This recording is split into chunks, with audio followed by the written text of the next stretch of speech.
and why I'm doing it. So Boog started scratching his butt a while ago, and he lost a bunch of hair from it. I have never done this. Somebody's always done the tube for me, so excuse me for a second. I have dewormed horses, but I've never done the tube part. So he's definitely not 1,200 pounds. But we're going to put him around 750, 800. There we go.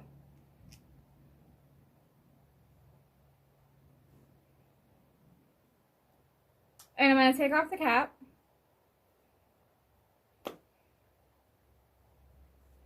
Actually smells good. So the next thing I'm going to do, I'm not just going to go straight for him with this. Some people like to let them smell it. I don't really like to let them smell it because then they kind of smell what it, they can smell the medicine. They're not stupid. And then they can fight you. So other people, you know, they grab them like this and hold them like that, or they hold their head down, or they tie them up real tight, or they jam it in the horse's mouth. I'm not a fan of any of that. So what I'll do, I'll stick my finger in, pull it out. Stick my finger in, pull it out. Stick my finger in, pull it out. About the fourth time, I'll insert the tube, but I'm not going to put anything in. I haven't put anything in. And I'll do that a couple times with the tube and just kind of keep his head at me. And about the third time, which is now, I will kind of tighten up my line. Sometimes they can kind of freak out when you tighten up that line, so I'll tighten up the line. And then we're going to get it in now. And because he didn't suspect what was going on, he didn't spit anything out. Good boy! Yeah, that tastes yum, huh? So he did pretty good. The rest I think I'll keep. And if he poops out worms, I'll call the vet and see if I need to use the rest of it or not. Now I'll let him smell it, that I'm done. He's like, nope, I'm good. So that's how I deworm horses. I don't go by what the owners say, because a horse may act differently with me than it would the owner.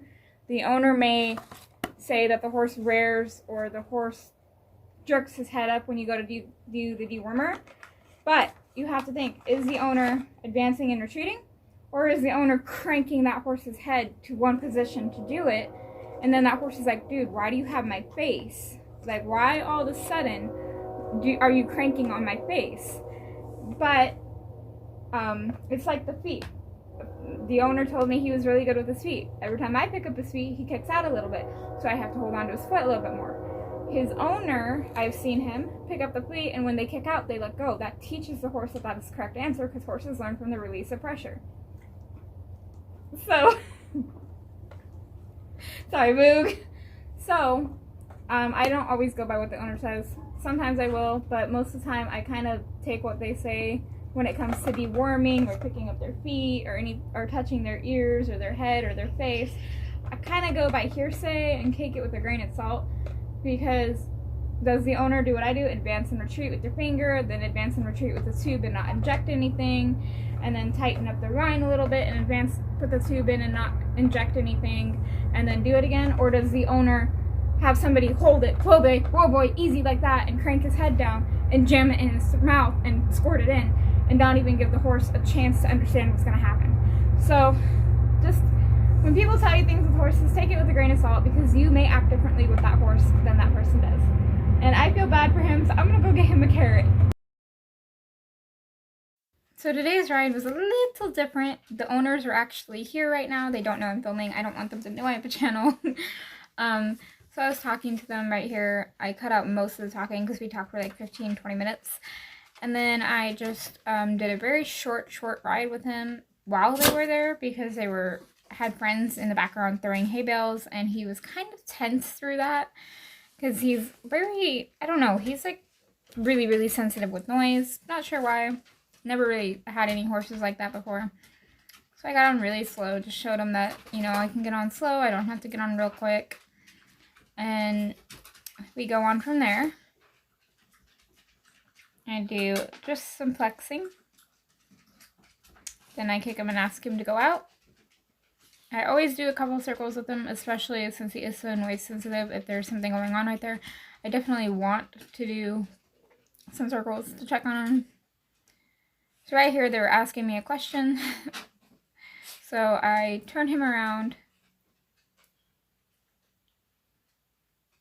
show him the back up, show him the stop.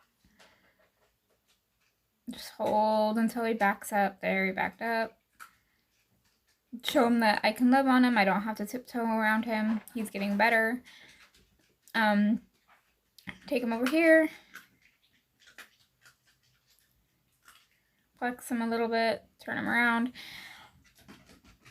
He was a little nervous. I'll see if I can't zoom in on it. But I can't blame him for being nervous. He was nose sensitive and they're throwing bales. So I wanted to show him I could get him to trot a little bit. And he, right here is actually really slick. I was lunging him and I was sliding everywhere. So I didn't really want him to go in the middle. So that's why when he went in the middle, I kind of halted him. Did some flexing here. Wouldn't be a video without Ryland in it. Right here they're talking to me, so I kind of got distracted.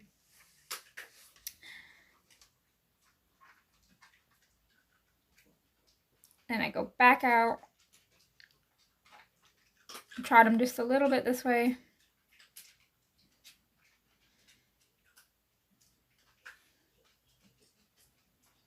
Back him up.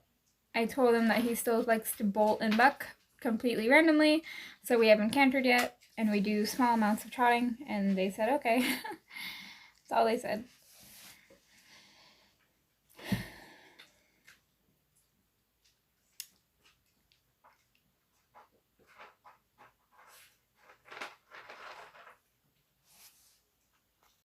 So right here I'm getting back on because I rode around for a little bit and then got off because they were leaving. So I was talking to them as they were leaving. And then I decided, you know, after they left to get back on. Right here I keep them in for quite a while because for some reason they decided when they drove off that they needed to kick up some rocks and kind of floor their tires and spin their tires a little bit. And Boog was just a little nervous about that. So I just decided, you know what, I'm going to keep him in for a while and kind of let him figure out that it's okay. And yeah, that was his ride for the day. I did it very short. I don't feel good. My mom doesn't feel good. My dad doesn't feel good. It's really hot outside today on top of that. And then I don't know. I decided to keep it short and sweet. Down the years it's been a ride, and now I'm sorry I want more, let's not end tonight. And on as we go we seem to fight, but baby that's just the way we love.